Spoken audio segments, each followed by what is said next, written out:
What's up, y'all? I'm still out here at the range, as you can see behind me, on this hot, swampy day. We're supposed to hit the 90s again, so I'm trying to get some stuff done and get out of here before that happens. It is humid as can be out here. Humidity up in the high 80s.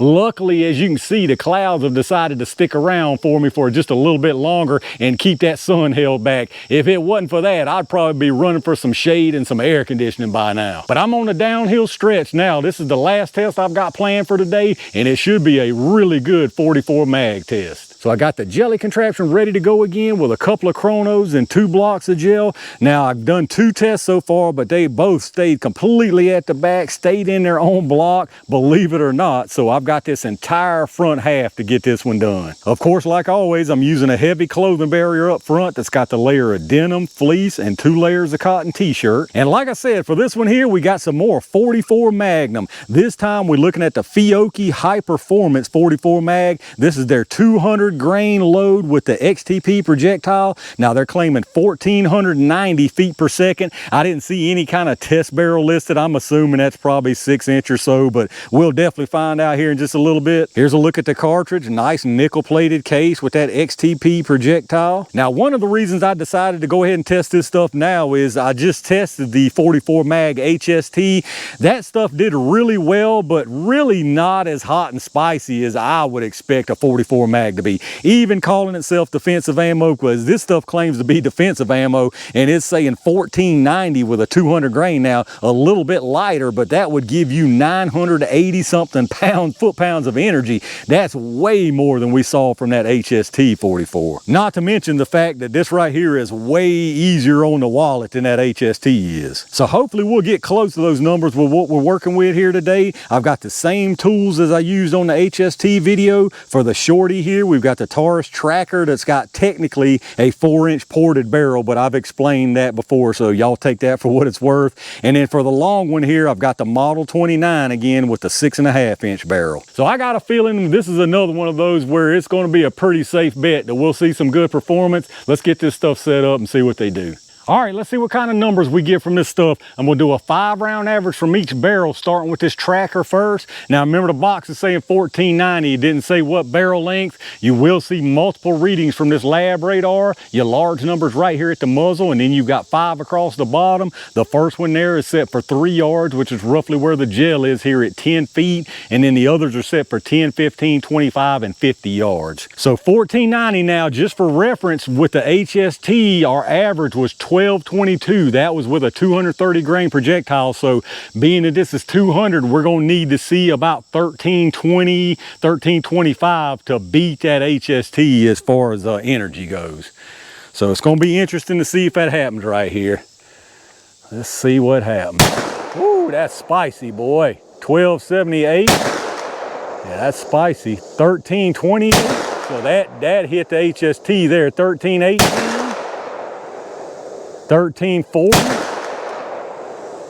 and 1307. So we had some of them that was under that mark and some of them that was over. Let's check out the average. All right, so our 5-round average right there was 1314 feet per second, which actually puts it almost an exact even tie as far as the energy with that HST. Doing the calculations, I think it ends up being like 4 to 6 more foot-pounds over the HST. So almost even. Extreme spread was 62 with a 23.7 standard deviation. So a little bit inconsistent right there. I mean, obviously at these kind of velocities, we ain't gonna have no problem getting some performance in the gel with a 200 grain projectile. Let's get this reset and see what the Model 29 does. All right, let's see what this Callahan special can do with it. We're gonna need to hit 1375 on this to do better than the HST as far as energy. The box is saying 1490. This is 6.5 inch, so we should come close to that, if not hitting it. At least I hope so anyway. Ooh, that feels good. 1376. We beat the HST. 1456. Good gracious. 1481. Yeah, this is some whomper stomper right here. 1435. Definitely some whomper stomper. And 1406. Was that all 5? Yeah, that was all 5 of them. So big time increase right there. Let's check the average. All right, some pretty wild numbers right here. We had a 5-round average of 1431, so that absolutely blows the HST out of the water. Now, we had a big extreme spread of 105 with a 41.0 standard deviation, and that's because we had a very low 1376 on that first round. It seems like we might have had a pretty low one on the first round with that 29 with the HST too. I'll have to go back and look, but regardless of that, I mean, even 1431 average is going to have absolutely no problem doing what we need to do in the gel. And even the lowest right there of 1376, if you take that as valid or not valid, whatever the excuse, that still outdoes the HST. So 1431 here, and if you remember on the tracker, it was 1314. So you talking about what, 117 feet per second difference? That's a pretty significant difference if you ask me. Now, being that this is 44 mag, that's probably not going to make a big difference as far as performance in the gel. I expect this is going to look really similar as far as between the two different barrel lengths, but that's enough guessing about it. Let's get all this stuff set up. Y'all know what time it is. All right, y'all, it's a cheaper keeper jelly time. I'm gonna put 1 round from each into the gel, starting with this tracker. Should be some really good stuff right here. Hopefully I don't goof this up and have it go out the side. All right, that should have been beautiful right there. Let me go see what I got.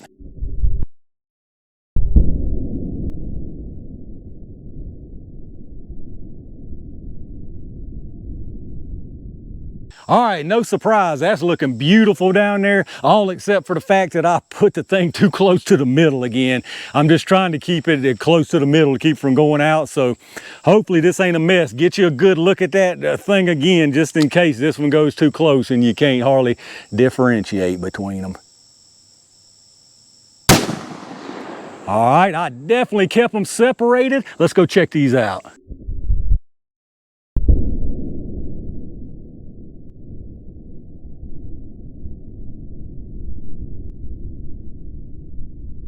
All right, let's check out what we got from these bad boys down here. Very nice performance from both of these, arguably better than HST performance right here. So in the front right here, this is the one from the Taurus tracker. As you can see, it comes in here, fantastic energy transfer, very nice disruption. You do have a little bit of fragmentation going on there, little pieces of lead. All the way through this first block, you got nice disruption. Goes into the second block, probably a good 6-7 inches, and looks like you got some really nice expansion to go with it. And then right up above that one and just a little bit behind, that's the one from the Model 29. More of the same thing. These look very, very similar, which is something I really like. Big time energy transfer right here. Nice disruption. Again, all the way through this first block with that nice disruption. Once again, into the second block. This one actually goes maybe 1 inch to 1.5 inches further than this one, but once again, some fantastic expansion to go with it. So for how far they went here, the one down there in the front, that was the one from the tracker. You're looking at 22.5 inches, so absolutely fantastic right there. And then this one from the Model 29, you're right at 24 inches, so very, very nice from both of those. And here's your close-up look at them. Again, the one in the front, that's going to be from the tracker, and then the one above and behind, that's the Model 29. Very nice performance from both of these. Now, you can see the little bits of fragmentation there. Really nice disruption, energy transfer all the way through that block. Once again, they travel into the second block, and you got some massive expansion. This time, looking from above, you get a better picture of how similar they are. I mean, they look identical almost. The one from the 29, oddly enough, I don't think it had as much fragmentation as the one from the tracker for whatever reason, probably just pure chance. But you can see them again, all the way through that first block, into the second block, and there's your projectiles. All right, let's take us a look at these projectiles. This one right here is from the tracker. This is from the Model 29. Oddly enough, the tracker looks to be a little bit bigger. This one right here is the tracker, but if you look from the side there, well, that's probably because the little extra velocity from the 29 may have just pushed it back, smashed it back some more. You can't really tell from the side. Honestly, it looks like this tracker got pushed down a little further, if you can see there. But again, I'm just nitpicking here. Long story short, both of these did a fantastic job. You got two big old chunks of expanded 44 Magnum lead. There is probably very few problems that these things right here wouldn't solve. But let's get the numbers and see what kind of loss we had. This one from the tracker is at 190.2, so decent little loss right there. And then this one from the model 29 is also at 190.2. Let's make sure on that.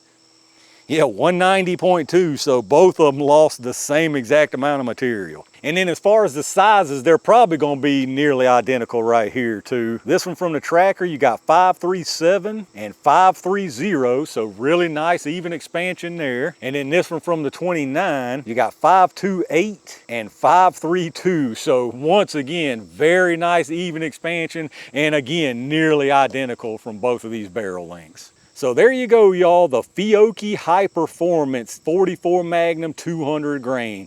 Very, very nice performance from this stuff right here. Now, they also do have a 240 grain, I believe it is. I don't have those. I might pick those up just to see what the difference is, but it's gonna be hard to beat these right here for just a kind of general purpose, defensive, small game type of use even. Very, very nice performance right here. And again, arguably better performance than the more premium so-called HST rounds, and at a much better deal from most places. Now, we did have some inconsistencies in the velocity testing, but I believe we had the same sort of inconsistencies with the HST, so take that for what it's worth. As far as I'm concerned, if I needed a decent 44 mag round and this is what I had, I would personally have no problem at all having these loaded up. All right, y'all, I'm gonna wrap it up right there for another 44 Magnum test. Despite the terrible weather out here today, it's been a really good day for some testing. I think all three tests today have done well through both of my different barrel lengths, so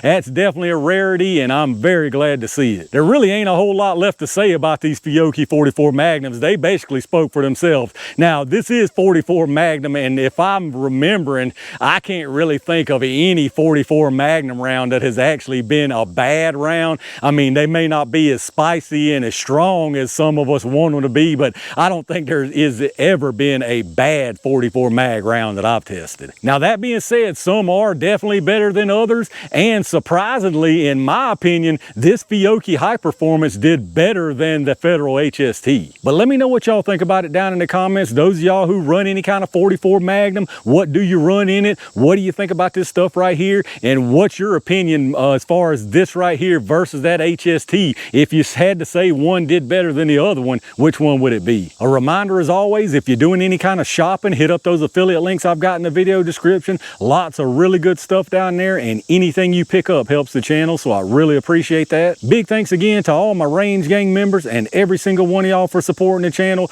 Really good stuff done out here today, and I've got tons more on the way, so make sure you stay on the lookout. And in the meantime, stay safe, stay prepared, and I'll see you soon.